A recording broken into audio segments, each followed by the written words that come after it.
I'm Rachel Alleway, and with an amazing team I get to head up the Alpha ministry at Skylark Church. And a big part of that ministry is the Alpha course that runs a few times a year. Now, one of the reasons that I love the Alpha course is that I get to hear so many different stories from so many different people.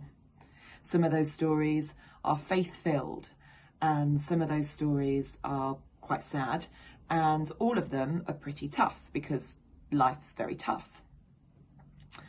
And it got me thinking about the merit of a story, like what's in a story. And when I look through the Bible, I realised that Jesus loved telling stories. He taught through the method of storytelling. So whether it was the lost coin, the lost sheep, the wise and foolish builders, or the Good Samaritan, he taught his message in the form of a story.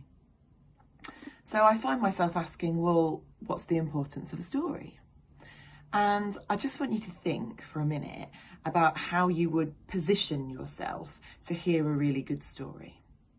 And in my mind, I would need to be comfortable. I would need to be quite close. They'd need to have my attention, and I'd need to have a good amount of time to be able to give to them in order for me to relax and do all those things. How well do we listen to other people's stories? I got thinking. Do we give people our time and attention? Or are we just too busy? Are we too focused on ourselves or other things going on? Do we find it hard to connect and get close to people because maybe they look or behave a little differently from ourselves?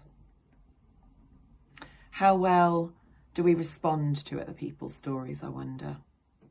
Do we pat them on the back and give them a clap and send them on their way? Forgotten, maybe, after a few moments? Are we quick to offer advice because, we just want to fix things for them? And this is something that I know that I do.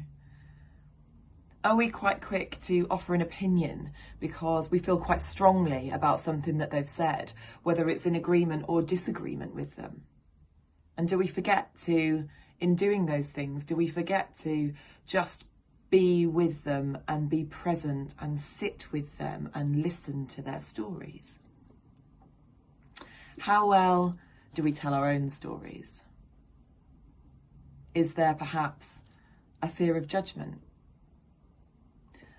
Some people have said to me that, I know that God loves me, but I'm afraid that my church doesn't because I'm divorced or gay or living with mental health conditions, or I did this really bad thing a long time ago and I'm ashamed of it.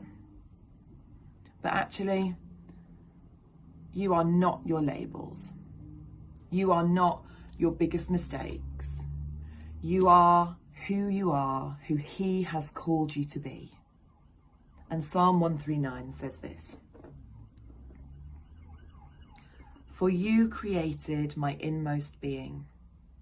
You knit me in my mother's womb.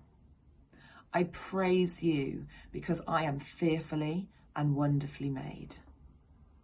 I know that full well.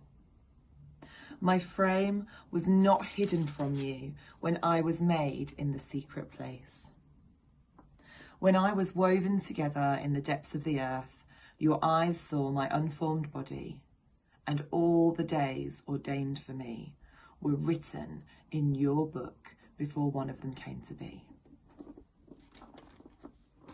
When you were formed, He knew the things that you would face. He created you. And so He knew the stories that you would be able to tell.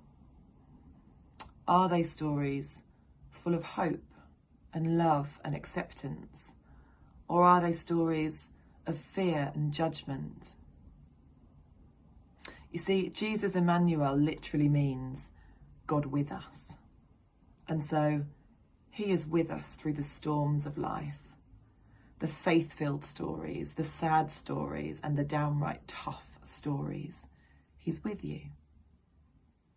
And so whilst our stories are His stories, His story is certainly ours.